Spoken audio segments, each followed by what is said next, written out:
The basketball season may be over, but that doesn't mean that the news cycle has stopped. A huge pickup for Auburn basketball in their 2022 class as Bruce Pearl continues to show that he is well worth that lifetime contract. Let's talk about who that is and what it means for Auburn basketball. First, I want to welcome you back to the channel. Whether you're a member of the Auburn family or a fan of another persuasion, this is the E2C Network, where the Auburn family speaks. Our content here tends to be a little bit Auburn sports heavy, but if it's orange and blue, it's what we do. If you're new to the channel, be sure to subscribe so you don't miss any of the content, and thank you to members of our booster club like Devin Winstrom, who help produce videos like this.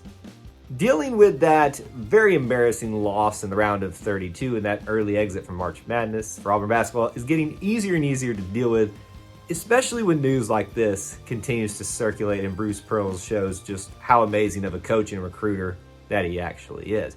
Well, the big news breaking that most of you have heard by now is that Yohan Traore, or Yohan Traore, there's people mispronouncing it and pronouncing it in different ways all over the place. It's hard to know. I'm just going to say Yohan just because that's what I'm going to go at this point. But Yohan Traore decided that he was going to commit to Auburn basketball after being previously committed to LSU. He is a 5-star prospect, currently in the 24/7 Sports Rankings, ranked as the number 12 overall prospect, if you care about such numbers and things like that, just for your information. Obviously, a huge pickup for the Auburn Tigers.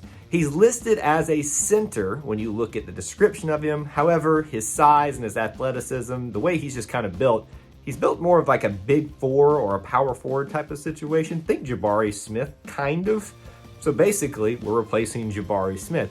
More on that in just a little bit, though. He decided to come to Auburn after offers from Texas Tech, Gonzaga, and even Michigan, showing that Auburn can compete with programs like that and steal a guy like this from them.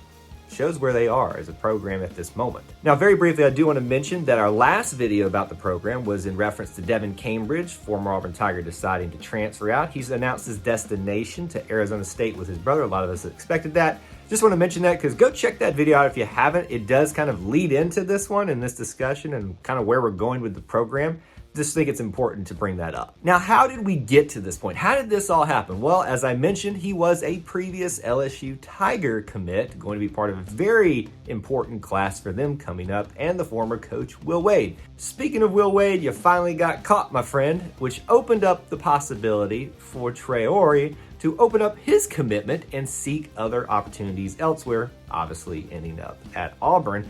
And with Jabari Smith and Walker Kessler still trying to decide what they're going to do with their futures, it obviously fills a need that likely is going to be available at this point. So those are the things that led us to this point in having this awesome news break. A few more facts about kind of what this news means for the right now. Obviously, we've addressed with Kessler and Jabari trying to decide.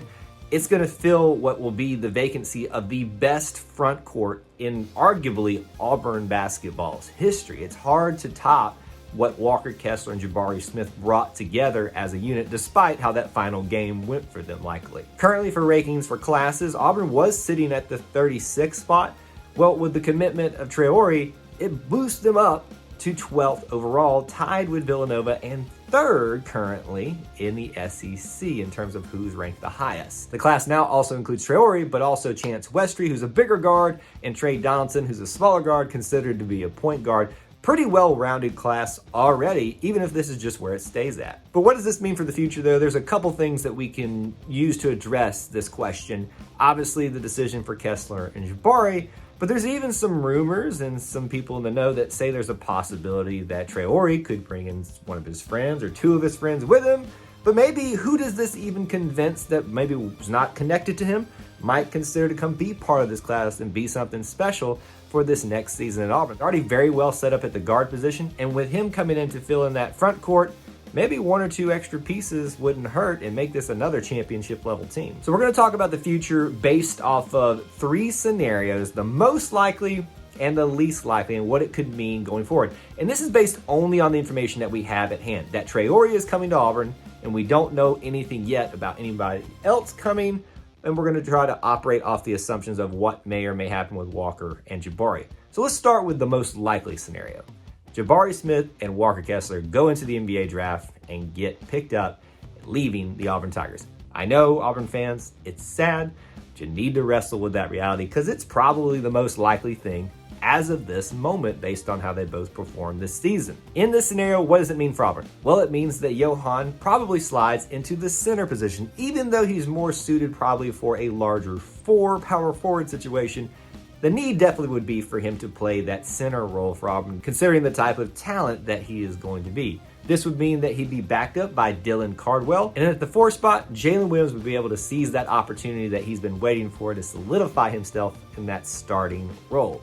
So it also means that you'd be backed up by Babatunde Akingbola, probably at that 4 spot, but he can kind of go both ways in that type of position. Scenario number 2.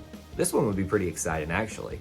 Only Jabari leaves. Now, again, Jabari, I'd love for you to stay, but let's be honest, you need to go, buddy. You're going to be in the top 3, if not the top pick overall. So only Jabari leaves. Walker Kessler decides to stay. What if this happens? Well, obviously, Walker retakes his role as the center in that 5 spot for Auburn, solidifying that.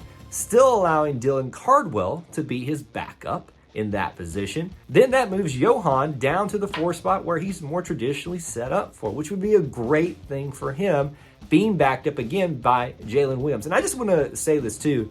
Jalen Williams in any backup scenario is not really a backup because he's proven his worth and he's going to get plenty of time to play. It would also still give you an extra piece down there in Babatunde Akingbola to slide in wherever you want. A pretty well set up front court for Auburn going into next year if this scenario happens. And finally, the least likely to happen, which would be the most amazing scenario, is that Jabari and Walker Kessler decide to stay. It's not happening, folks. But if it did, it would be incredible. Think about this. Walker Kessler at the 5 spot, backed up by Dylan Cardwell and Babatunde Akingbola. In the 4 spot, we have Jabari Smith, backed up by Yohan Traore, backed up by Jalen Williams. Incredible, right? It'd be awesome. It's not happening, though. It would be a good scenario for Yohan, though, to be able to come in right away and not have all that pressure heaped on you like we did with Jabari Smith early on in the season and have time to grow under somebody who's already been established as part of this program. It would be a great scenario. Just not happening. With that being said, that is the news and what I think it means for the program going forward in some likely scenarios. Now I want to know from you, what's your reaction to Traore deciding to come to Auburn and what do you think it means for the future? Let me know down there in the comments section below. If you enjoyed this type of content, please do help support it by smashing that like button. And if you want more from us, be sure to subscribe along with hitting that notification bell so you don't miss any uploads or live streams. There's ways to help support our content listed in the description of this video, such as becoming a channel member here by hitting the join button for $1 a month, or heading over to the E2C Network Booster Club at patreon.com/E2C Network. Be a member there and get some extra perks for yourself starting at $1 a month. Thank you for tuning into the E2C Network, where the Auburn family speaks. War Eagle.